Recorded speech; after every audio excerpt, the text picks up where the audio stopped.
Hi, my name is Margaret Katanga, and today would like to share with you how Passion Flowers plans to turn fixed costs to variable costs and the implications of doing that. Thank you so much for your time.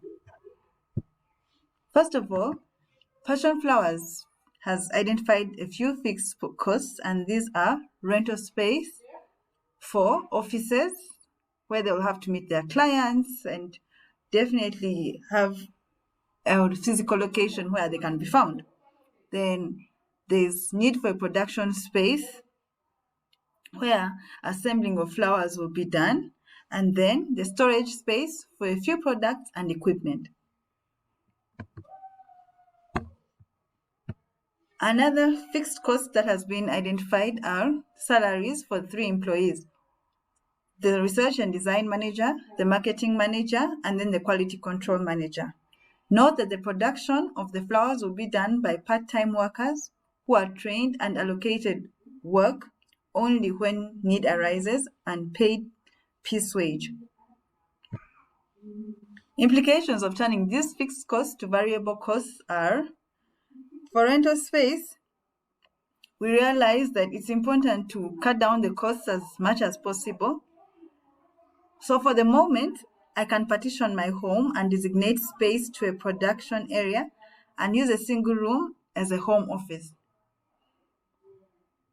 This will definitely reduce down the costs, and it will still have the same impact on the work. Really, work will be going on, and I can keep a close eye on it. The marketing will be done mostly online, so that does not need physical space. And then only minimum storage will be required, as mass production is not necessary for the start. Office leasing is often a company's biggest fixed expenses. Getting locked into a long-term traditional lease can be corporate suicide for a small business. There's also the added burden of furnishing and maintaining that space, according to Session PR Newswrite 2010. Fixed costs to variable costs continued.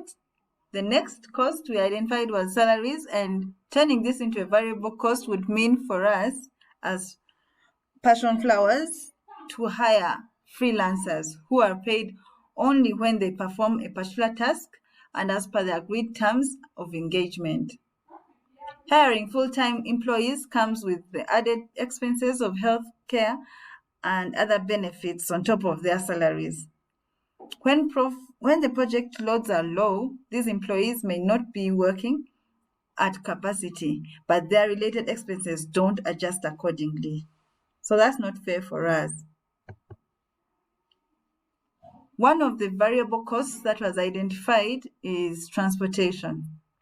The implication of turning this variable cost to a fixed cost would mean that we buy a truck or two that would permanently serve the company's transporting of raw materials and the hired flowers to and from the venue. This would also incur higher costs of fuel and maintenance, which we intend to avoid at the moment. So our plan as Passion Flowers is to have the customers pick up their orders from the home office, and later return them when they are done. If they request us to deliver, we can always hire a truck and charge an extra fee. Thank you very much.